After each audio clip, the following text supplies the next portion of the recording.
Belagavi DCC bank ಚುನಾವಣೆ ಬಹಳ ಕುತೂಹಲಕ್ಕೆ ಕಾರಣ ಆಗಿದ್ದಂತಹ ಚುನಾವಣೆ. ಫೈನಲಿ ಜಾರಕಿಹೊಳಿ ಬಣಕ್ಕೆ ಹಿಡಿತ ಸಿಕ್ಕಿದೆ. ಅಣ್ಣಾ ಸಾಹೇಬ್ ಜೊಲ್ಲೆ, ಜಾರಕಿಹೊಳಿ ಬಣದ ಅಣ್ಣಾ ಸಾಹೇಬ್ ಜೊಲ್ಲೆ ಅಧ್ಯಕ್ಷರಾಗಿದ್ದಾರೆ, ರಾಜು ಕಾಗೆ ಉಪಾಧ್ಯಕ್ಷರಾಗಿದ್ದಾರೆ. ಕೊಟ್ಟ ಮಾತಿನಂತೆಯೇ ಚುನಾವಣೆಗೂ ಮೊದಲೇ ಸತೀಶ್ ಜಾರಕಿಹೊಳಿ ಬಣ ಲಿಂಗಾಯತರಿಗೆ ಅಧ್ಯಕ್ಷ ಸ್ಥಾನ ಅನ್ನುವಂತಹ ಘೋಷಣೆಯನ್ನ ಮಾಡಿಬಿಟ್ಟಿತ್ತು. ಕೊನೆಯ ಕ್ಷಣದಲ್ಲಿ ರಾಜು ಕಾಗೆಯನ್ನ ಸೆಳೆದು ಮಾಸ್ಟರ್ ಸ್ಟ್ರೋಕ್ ಕೊಡುವಂತಹ ಕೆಲಸವನ್ನ ಜಾರಕಿಹೊಳಿ ಬಣ ಮಾಡಿತು. ಕತ್ತಿ ಸವದಿ ಆಪರೇಷನ್ ತಂತ್ರ ಜಾರಕಿಹೊಳಿ ಬ್ರದರ್ಸ್ ಬ್ರೇಕ್ ಹಾಕಿದ್ರು. ಡೀಟೇಲ್ಸ್ ನಮ್ಮ ಪ್ರತಿನಿಧಿ ಶ್ರೀಕಾಂತ್ ಕುಪಕಡ್ಡಿ ನೀಡ್ತಾ ಹೋಗ್ತಾರೆ. ಶ್ರೀಕಾಂತ್, ಬೆಳಗಾವಿ ಡಿಸಿಸಿ ಬ್ಯಾಂಕ್ ಚುನಾವಣೆ ಈ ಬಾರಿ ಎಲ್ಲಾ ವಿಧಾನಸಭೆ ಲೋಕಸಭೆ ಚುನಾವಣೆಗಿಂತ ಇಡೀ ರಾಜ್ಯದಲ್ಲಿ ಚರ್ಚೆಯಾದಂತಹ ಒಂದು ಎಲೆಕ್ಷನ್. ಇಲ್ಲಿ ಕಾಂಗ್ರೆಸ್ ಬಿಜೆಪಿ ಅನ್ನೋದಿಲ್ಲ, ಬಣಗಳಷ್ಟೇ ಪ್ರಾಮುಖ್ಯ. ಆ ಬಣಗಳ ಮಧ್ಯೆಯೂ ಅಧ್ಯಕ್ಷ ಉಪಾಧ್ಯಕ್ಷ ಸ್ಥಾನಕ್ಕೆ ಸಂಬಂಧಪಟ್ಟ ಹಾಗೆ ಸಾಕಷ್ಟು ಪೈಪೋಟಿ ಇತ್ತು. ಫೈನಲಿ ಅದಾಗಿದೆ. ಯಾರ ತಂತ್ರ ಗೆಲ್ತು, ಯಾರ ತಂತ್ರ ವೈಫಲ್ಯ ಆಯ್ತು, ಯಾಕಾಯ್ತು? ಶ್ರೀಕಾಂತ್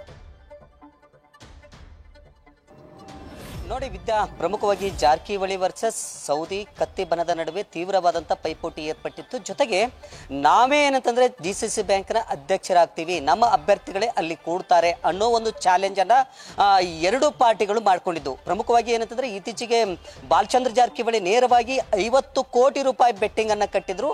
ಅದನ್ನು ಯಾರೂ ಸಹ ವಿರೋಧಿಗಳು ಒಪ್ಕೊಳ್ಳಿಲ್ಲ. ಆದ್ರೆ ಇವತ್ತು ನಡೆದಂತ ಫಲಿತಾಂಶ ಇಡೀ ಏನಂತಂದ್ರೆ ಜಾರಕಿಹೊಳಿ ಬಣದ ಪರವಾಗಿ ಬಂದಿರುವಂತದ್ದು.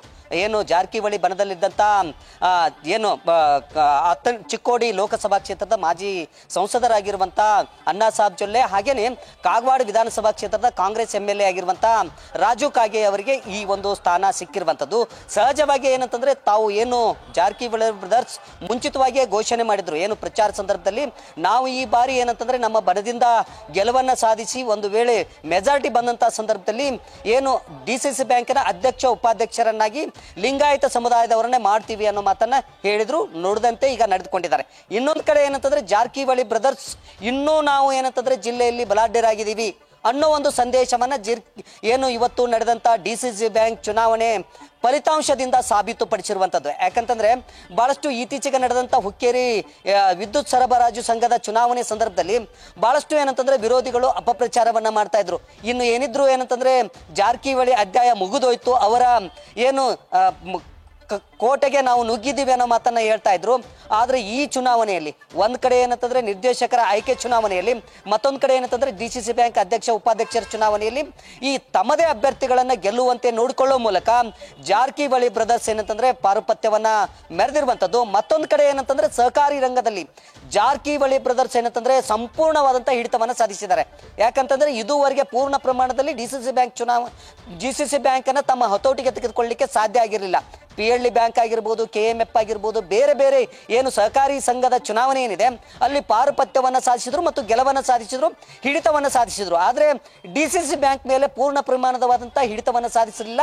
ಆದ್ರೆ ಈ ಚುನಾವಣೆ ಮೂಲಕ ಏನಂತಂದ್ರೆ ಹಿಡಿತವನ್ನ ಸಾಧಿಸಿರುವಂತದ್ದು. ಮತ್ತೊಂದು ಕಡೆ ಏನಂತಂದ್ರೆ ಇವತ್ತು ನಡೆದಂತ ಚುನಾವಣೆ ಸಂದರ್ಭದಲ್ಲಿ ನೋಡಿ ವಿದ್ಯಾ, ಯಾವ ರೀತಿ ತಂತ್ರಗಾರಿಕೆ ಇದೆ ಅಂತಂದ್ರೆ ಏನು ಸೌದಿ ಮತ್ತು ಕತ್ತಿ ಬಣದ ಯಾರೊಬ್ಬರು ಸಹ ಏನಂತಂದ್ರೆ ನಾಮಪತ್ರ ಸಲ್ಲಿಸಲಿಕ್ಕೂ ಸಹ ಮುಂದೆ ಬರಲಿಲ್ಲ. ಆ ರೀತಿಯಾದಂಥ ತಂತ್ರಗಾರಿಕೆಯನ್ನ ಮಾಡಿದ್ರು. ಅದ್ರ ಜೊತೆಗೆ ಏನು ಸೌದಿ ಅವರ ಆಪ್ತ ವಲಯದಲ್ಲಿ ಗುರುತಿಸಿಕೊಂಡಿರುವಂತ ರಾಜು ಕಾಗೆ ಅವರನ್ನೇ ವೈಟ್ ಕಾರ್ಡ್ ಮೂಲಕ ಅವರನ್ನ ಕರೆತಂದು ಕೊನೆ ಕ್ಷಣದಲ್ಲಿ ಕರ್ಕೊಂಡು ಬಂದು ಅವರನ್ನ ಉಪಾಧ್ಯಕ್ಷರನ್ನಾಗಿ ಮಾಡೋ ಮೂಲಕ ಎಲ್ಲೋ ಒಂದ್ ಕಡೆ ಏನಂತಂದ್ರೆ ಏನು ಸೌದಿಗೆ ಹಿನ್ನಡೆ ಆಗುವಂತೆ ನೋಡ್ಕೊಂಡ್ರು.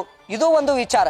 ಮತ್ತೊಂದು ವಿಚಾರ ಏನು ಅಂತಂದ್ರೆ ಬಹಳಷ್ಟು ಬೆಳಗಾವಿ ಜಿಲ್ಲೆಯಲ್ಲಿ ಅದರಲ್ಲೂ ಸಹ ಏನಂತಂದ್ರೆ ಡಿಸಿಸಿ ಬ್ಯಾಂಕ್ ವಿಚಾರಕ್ಕೆ ಸಂಬಂಧಪಟ್ಟಂತೆ ಆಮಿಷ ಜೊತೆಗೆ ಸ್ವಾಮೀಜಿಗಳ ಮೂಲಕ ಏನು ಆಮಿಷವನ್ನಿದ್ರು ಅವರೆಲ್ಲರೂ ಸಹ ಏನಂತಂದ್ರೆ ತಮ್ಮ ಬಣದಿಂದ ಹೊರ ಹೋಗದಂತೆ ನೋಡಿಕೊಂಡು ಇಡೀ ಚುನಾವಣೆಯನ್ನ ಗೆಲ್ಲಿಸುವಲ್ಲಿ ಯಶಸ್ವಿಯಾಗಿರುವಂತದ್ದು. ವಿದ್ಯಾ, ಥ್ಯಾಂಕ್ ಯು ಶ್ರೀಕಾಂತ್ ತಮ್ಮೆಲ್ಲ ಡೀಟೇಲ್ಸ್ಗೆ. ನ್ಯೂಸ್ ಫಸ್ಟ್ ನಿರ್ಭೀತಿಯಿಂದ ನಿಮ್ಮ ಪರವಾಗಿ.